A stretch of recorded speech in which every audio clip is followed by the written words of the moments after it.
বুধ যদি সঠিক প্রভাবে নিজ গৃহে বা চতুর্থে বা পঞ্চমে বা দ্বিতীয়ায় যদি সঠিক প্রভাবে না থাকে, ফান্ডামেন্টাল ভিত তৈরি হয় না, এডুকেশনালি শিক্ষাগত যোগ্যতার ভিত তৈরি হয় না।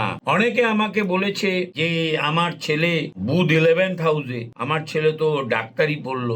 বুধ 11th হাউসে, ঘরটা দেখুন বুধের নিজের ঘর, রবির ঘর। ঘরটা দেখতে হবে, নক্ষত্র কাকে কাকে পেয়েছে সেটা দেখতে হবে।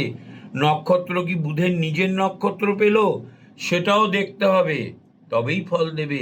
এমনি সবাই বলে দিচ্ছি আমি যে এই ঘরে থাকবে এই ফল পাবে, ট্রানজিটে অল্প কদিনের ট্রানজিট, বুধ বাবা এলেন আর ফল দিয়ে বেরিয়ে গেলেন, তাহলে তো পৃথিবীর সবাই পিএইচডি পোস্ট ডক্টরেট করে ডাক্তার ইঞ্জিনিয়ার হয়ে যেত, তাহলে আমরা লেবার ক্লাস পেতাম না, মূর্খ পেতাম না। সম্ভব নয়। প্রপার জায়গায় অবস্থান করতে হবে, ন্যাটাল চার্টেও, তবেই দশায় বা ট্রানজিটে ফল পাবেন, তাহলে পাবেন না, পাবেন না, পাবেন। ফল দিতে গেলে আমাদের কাছে আসতে হবে, আমাদের থেরাপি করাবো, কালার থেরাপি করাবো, ফল পাওয়াবোই।